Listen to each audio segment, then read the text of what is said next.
This week, we're seeing if higher buyer traffic is translating into more sales. We'll also be talking housing affordability and checking in on our front inflation, so stay tuned. Welcome to another local market update with Rick Batista. Welcome. Thank you so much for joining us for another weekly market update. Last week, we talked about how there have been more property tours scheduled since the beginning of the year, with data also showing more traffic in the Midwest and Northeast, but has more viewings necessarily turned into more sales transactions? We're going to find out in just a bit. You know, with so many things going on in the economy right now, and especially in and around housing, I'm committed to bringing you weekly market updates because monthly just doesn't cut it. Before we get started, I want to let you know that this video discusses both national and local data. The local data we'll be sharing in just a bit is for Chicago proper, the 77 areas. And although we do service all of Chicagoan, including the Burbs, later in this video, we're only going to dive into the city's data. So let's get started with a fun fact, and then we'll share some other info and insights with you before we cover the numbers.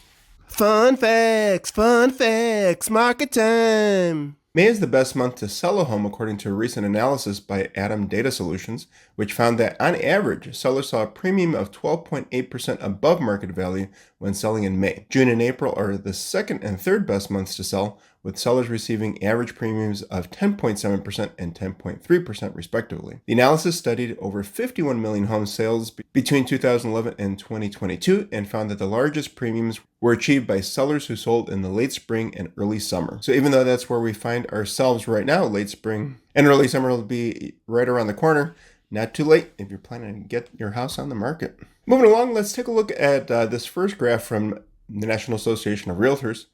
More showings in January did in fact equal more closings in February. We have slid down just a tad since then in both March and April, but homes are still going under contract and or closing, which is a clear indicator that we're not living under the dark clouds of a crashing market that so many were and have been talking about. Buyers are working on making deals happen, even with their biggest challenge, low inventory. Certainly a challenge for realtors as well.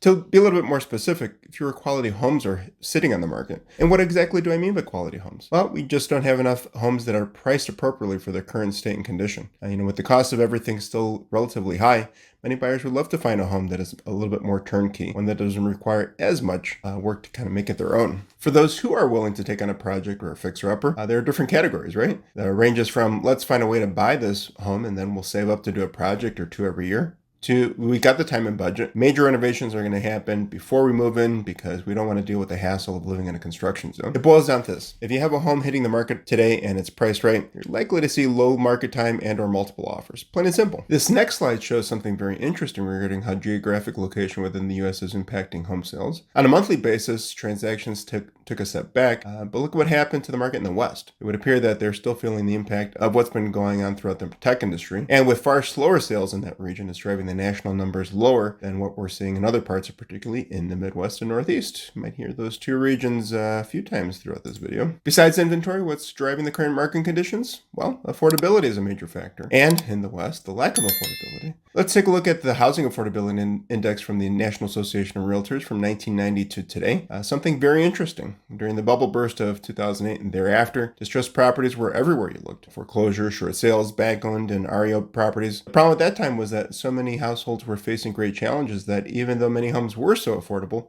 comparatively, so many households simply couldn't take advantage of the affordability. What's going on right now? Well, the three components to affordability, price, income, and interest rates, are all impacted today. And the combination of what's going on with all three components are making it very challenging for many active buyers and or those who want to jump into the buying pool. With that said, we're not screwed. We are seeing signs of better times ahead. Let's take a look at the monthly mortgage payment for a median priced home. Back in October 2022, we hit a peak at $2,043. Since then, that number has come down, but we've been going through a little bit of a roller coaster ride over the last several months. As of March, we were sitting at $1,929 per month. Certainly better, but still hovering around that $2,000 per month mark. Luckily, with the level of buyer activity, we're noticing that many households are shifting their mindset and realizing that home ownership may come with challenges, but the pros far outweigh the cons, especially over time. So today, buyers are accepting that the rates are what they are, and they've moved from asking, should we bother buying now, to how can we make this happen sooner than later? A driving force into the shift in mindset would be rising rents.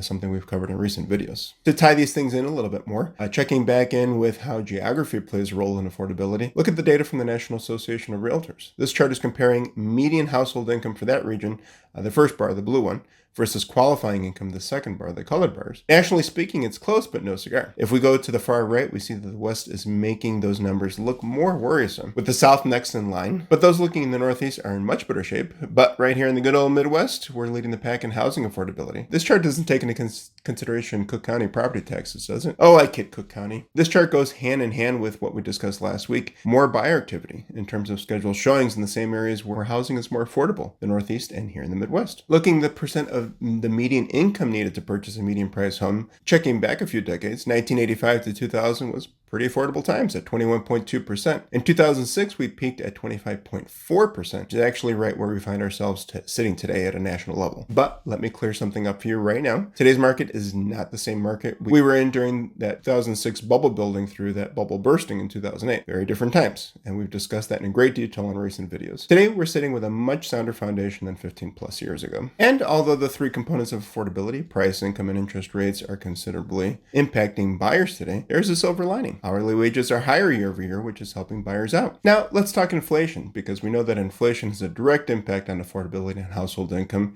and how far that dollar can stretch within the household. Inflation is something we've all been struggling with over the past year. Last June, we hit a 40-year high at 8.9%. It's been noticeably moderating since then, and in fact, inflation was sitting at 5% as of last month in April. Better, yes, but still considerably higher than the 2.8% average over the last 40 years going back to 1983. Luckily, we are moving in the right direction. And let's face it, even though things are looking better according to the data, households and families are still feeling the pinch, right? We just can't escape that fact. If we look at the cost of everyday items, there are some sectors where we're seeing relief without a doubt, but there are more categories that are still draining our wallets thanks to higher prices. To go back to what we were talking about a moment ago, what kind of impact is inflation having on wages? Let's take a look at this chart that shows that the negative impact of inflation is softening. The blue line is the consumer price index for all urban consumers. The orange line is the average hourly earnings for all private employees. And the points on the chart are showing the percentage of change year over year and the relationship between those two figures. We're taking a look back to 2007 as we move along the chart, where you see the blue line higher than the orange line. It tells us the inflation is running ahead of people's wages. That's where most households are feeling the belt tighten, and even with a higher wage, so many may not feel like it's making a difference. The good news is that the blue line is moving downward and getting closer to the orange line. You can certainly make a CTA reference there. This next slide is looking at what the Federal Reserve is doing, particularly with the consumer price index. Looking back at the 70s and 80s, we see where borrowing money cost more. In fact, back in the mid 80s, mortgage rates were 17-18%, and we think 6 to 7% is high. Yes, different times, price points, and plenty else, but today's rates ain't bad compared to the 17-18%. Let's put things into perspective, folks. It would appear that the Fed is taking steps to help with inflation and not kill the economy. They'll be meeting again in June, and we'll have to wait to see what comes out of that session. The next chart is comparing the Freddie Mac 30-year fixed rate mortgage in blue versus the consumer price index for all urban consumers. What does this demonstrate? Well, mortgage rates seem to move in tandem with inflation. In fact, in so many cases, when inflation goes up, within a few months, mortgage rates have followed. So what goes up must come down. And with inflation looking better, we should begin to see mortgage rates getting even better. They take a few months for it to actually happen, but we'll continue to monitor this very closely in the coming months. Again, the bottom line is that we are where we are. Looking at current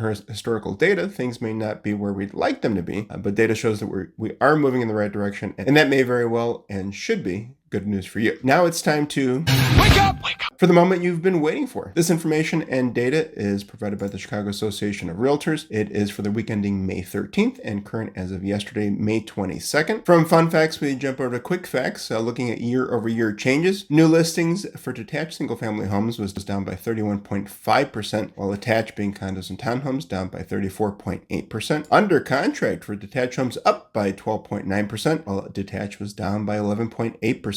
And homes for sale, detached market, down by 4.8%, probably one of the lowest numbers we've seen in the last few months. And attached, down by 30% year over year. To unpack that just a little bit more, new listings, we wrapped up the week of May 13th with 322 detached single family homes, with a 3-month average of 323, down by 19.2% year over year. And single family attached homes, we wrapped up the week of May 13th with 582, 3-month average of 532, and down by just under 35% year over year. year. Under contract, 236 for detached homes, 3-month average of 210, down by 15% year over year. And single family attached 382, 3-month average of 349, down by 32.7%. And inventory of homes for sale, we wrapped up the week of May 13th with 2,063 detached single family homes, 3-month average of 2,210, up by 6.5% year over year. The attached 3,091, 3-month average of 3,089, and down by 28.8% year over year. So,